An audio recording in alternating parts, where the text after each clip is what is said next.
Hey guys, it's Chris Banks here. All right, look, this morning I was reading my devotional and it really spoke to me. This is coming out of Romans 8, Romans 8, verses 1 through 8.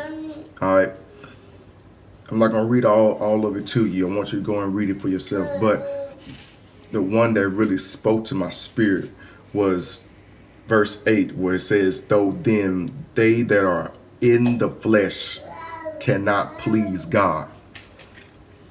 Now, I know most of us have heard that before. And the reason why it spoke to me, because it was like, man, those who choose to live in the flesh. Because it's all a matter of choice. Got their free will, right? So when I was reading it, I was like, man, those who choose to indulge in the flesh, those who choose to wallow in the flesh, those who choose to just remain there in the flesh. Because, and you go to back to verse 1, the reason why I chose that word remain is because things have already been set in motion for us to get out of that. To get out of that mindset, to get out of that way of thought. And I look at the world today and I'm like, man, everything that we gear up to do does not, it doesn't really, it's, all right, I'm just going to be blunt with you. A lot of things that we are gearing up to do in today's world, it's not for his kingdom. It's not for his purpose that he has for us. I'm reminded that many are our plans in that we have, but the Lord's purpose shall remain. And we don't really want to work hand in hand with it. Some of us say that we do, but we really don't. And it gets sad that we continue in this fleshly thing. Now, flesh, but I'm not talking about just natural, adultery and just all this things that we already know. But I'm gonna dig a little bit deeper. See, when I did my research on this word flesh, it's basically a focus on the fallen human nature. All right, let me say it again, which is frail and corrupt in contrast to immaterial, which is spiritual things.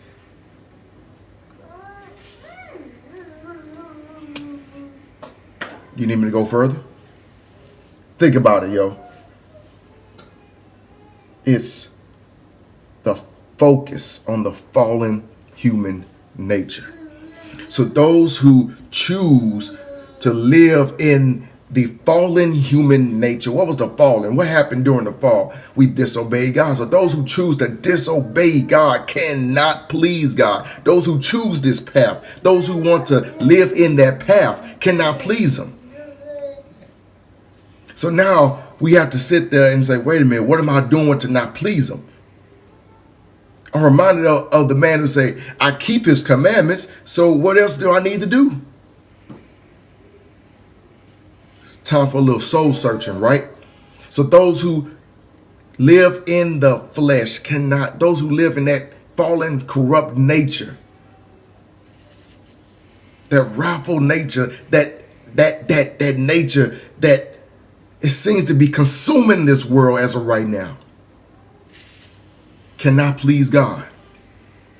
Now, I don't know about you, but my main mission in life is to please him. So that's why I read his word, try to read it daily, so that way that I can figure out how to please him, how to do his will, his thing, the things that he wants from me to do.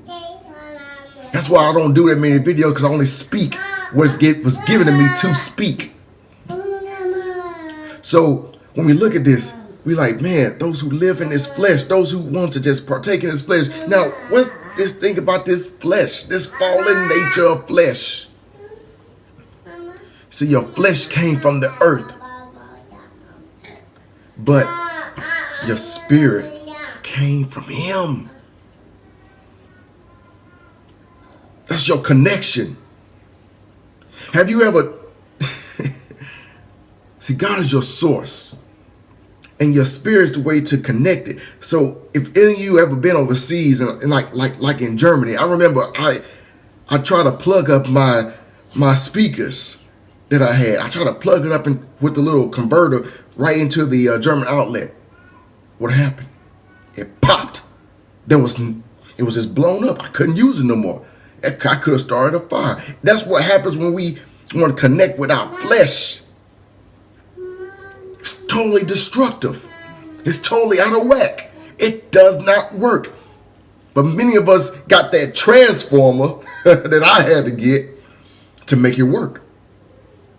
We fight so hard to please our flesh desire, but not fight that hard to please God.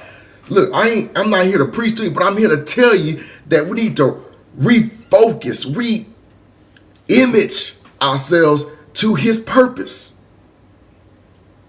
All right? That's what we need to do. Because if you are really, truly trying to please God, this flesh is going to have to just fade away. Then going to have to go. You can't keep plugging into it. It's some things that you're going to have to put under subjection of yourself. The flesh is of earthly matters. It's of carnal thinking. But when you start living in the spirit, it's of heavenly affairs. It's things that you that there are things that you need to do. There are things that you need to pray about to change the living in this world. To change the outcome, to change what happens when you go to work, to change what happens when you start up your car, to change what happens when you start talking to your wife, to change the things that start happening when you trying to raise your children. But if you live in the flesh, what are you praying? What are you really praying to? See, it gets deep, right? What are you really praying to? What are you really going for? Things of the flesh or things of the earth, and the things of the earth tends to die out. But things of the spirit tends to live. So what are you really living for? What are you really going for? What are the things that you're really hoping for? There's a lot of times that I wish that I can just go off and do certain things, but because of my connection with my flesh, it hinders what the things that I'm able to do. And some of you guys are like me right now who do not know a way to get out of it because we keep going towards our flesh. But I'm here to tell you right now that there is a way. There's a path that we need to take, that we need to focus on. And it gets hard, y'all. It gets hard. A lot of us go to work and spirituality goes outside the window because the people who are around us, because we get easily influenced. Start today. Start right now to not allow that to happen.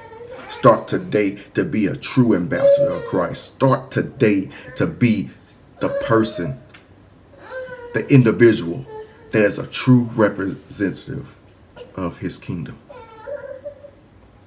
All right. You guys be blessed. That's my time. I gotta get my kids. So I love you.